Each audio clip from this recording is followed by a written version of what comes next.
Alors, shalom à vous, le très cher bien-aimé. Voilà, Dieu vous bénisse.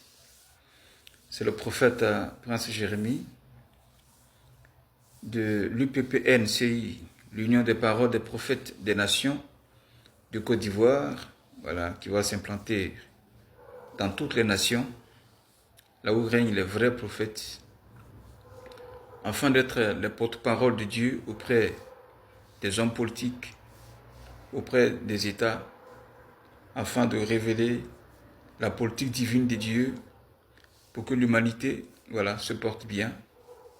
Le plan de Dieu est que le monde entier soit en paix. Les guerres par-ci, les guerres par-là, voilà, les coups d'État par-ci, les coups d'État par-là, tout ça ne vient pas du plan parfait de Dieu. Voilà. Gloire à Dieu. Parce que le premier coup d'État, ça a été fait par le diable, voilà, par Lucifer, qui est devenu le diable, c'est Satan. Donc Dieu n'a jamais fait de coup d'État à qui que ce soit. Les coups d'État viennent du diable. Voilà. Amen. Donc, shalom à vous. Que Dieu vous bénisse. Et les coups d'État positifs, voilà, ne sont pas faits par Dieu. C'est provoqué par l'ennemi qui ne veut pas quitter le pouvoir. Voilà. Donc, Dieu peut permettre qu'on te fasse un coup d'État pour t'enlever, parce que ce n'est pas Dieu qui le fait, mais c'est toi qui es au pouvoir, qui provoque le coup d'État. Donc, il y a des provocateurs de coup d'État et il y a des faiseurs de coup d'État. Les deux viennent du diable. Tu provoques le coup d'État parce que tu as mal fait, tu ne veux pas partir, on t'enlève des forces. C'est toi qui l'as provoqué, ce n'est pas Dieu. Voilà. Ou tu viens comme un rebelle pour faire un coup d'État. Là encore, ce n'est pas Dieu, c'est le diable. Donc, bref, les coups d'État ne viennent pas de Dieu. Voilà. Alors, je voudrais vous dire quelque chose. En Côte d'Ivoire, le président Alassane Ouattara, voilà, a annoncé sa candidature, disant qu'il se porte bien, il a bonne santé, voilà, pour un 4e mandat. Cette parole était mensonge, parce que tous, nous avons vu au stade, dans sa dernière sortie, il était en train de s'effondrer, tomber, et les gens l'ont attrapé. Ça veut dire que le président Ouattara n'est pas en bonne santé. Depuis 2010, on a vu, il est tombé à l'hôtel du Golfe. Quand il descendait les escaliers, il partait tomber. On a vu encore 2010, dans ses campagnes, il était tombé. À Yamoussoukro, il partait tomber. Donc, cette chute-là, cette faiblesse-là, est encore en lui. Aujourd'hui, il a 85 ans. C'est un peu fort. La santé est vraiment critique. Voilà. Deuxièmement, il a dit comme ça que les Ivoiriens ont appelé de partout. Voilà. Ils ont appelé de partout pour qu'il soit candidat. Cette parole, bien aimée, est un mensonge parce que combien d'Ivoiriens qui ont le numéro du président pour l'appeler? Pendant que certains n'ont pas de maison, ils ont des problèmes. Qui a pris ce numéro-là pour l'appeler pour que leur cas soit résolu? Voilà. Qui a le numéro de la présidence pour appeler à chaque fois? Cette parole, c'est un mensonge. Voilà, c'est un mensonge. Bref, pour dire que le président, voilà, refuse de quitter le pouvoir parce qu'il y a la CPI, il y a le jugement, il y a la prison qui l'attend. Donc, le statut du président sera pour lui une bonne couverture. Voilà. Alors, pour dire quoi? Cette annonce de cette candidature par rapport à ce 4e mandat, bien aimé, est un défi que le président Ouattara a lancé à Dieu. Ce 4e mandat, cette annonce de candidature, bien aimé, est une provocation, voilà, contre Dieu.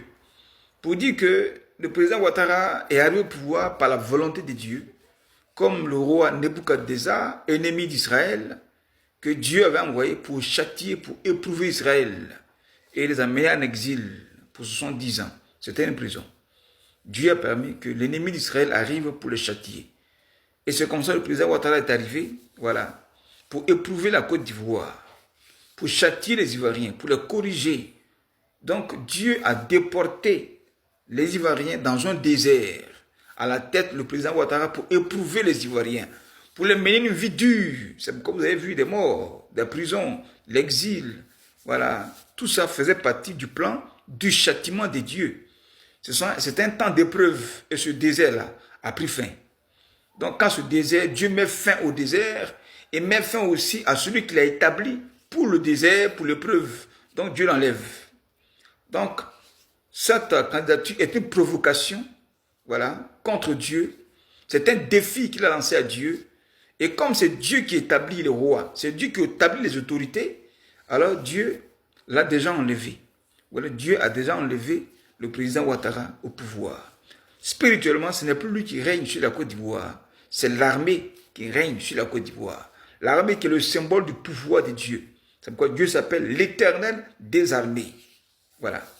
L'Éternel des armées. Dans le livre de Romains, la Bible déclare que Dieu dit que c'est lui qui établit les autorités.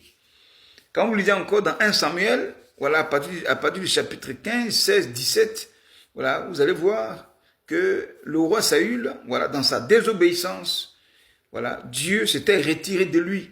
Et Dieu a dit au prophète Samuel, qui était son conseiller spirituel, il faut quitter derrière Saül parce que je ne suis plus avec lui. C'est ainsi que le prophète Samuel quitta Saül. Saül, pleurant, voulant que le prophète reste, mais il est parti. Dieu dit au prophète Samuel, va oindre un autre. Il parlait de David. Et il est parti oindre David, qui était le roi, spirituellement, avant que Saül ne quitte le pouvoir. Donc automatiquement, quand il a quitté Saül, il allait oindre David. Mais automatiquement, David n'est pas devenu roi. Il y a eu un temps qui s'est écoulé jusqu'à ce que Saül parte en guerre et qu'il meure en guerre. Donc il est mort au pouvoir. Dès qu'il est mort, Israël a appelé Saül, ils ont appelé David et il est venu prendre le pouvoir. Donc, du coup, où David avait été oint spirituellement, c'était David et son armée qui régnaient sur Israël dans l'invisible. Donc, cette annonce de candidature du président Ouattara est une provocation vis-à-vis de Dieu. Voilà, c'est une provocation, c'est un défi qu'il a lancé à Dieu. Et qui est l'homme pour défier Dieu? Qui est l'homme pour provoquer Dieu? Qui est l'homme pour avoir un pouvoir, mais une puissance au-dessus de Dieu? Non. Après Dieu, il n'y a personne. Tout le monde est en bas, même Satan est en bas. Les hommes sont en bas, Dieu est au-dessus.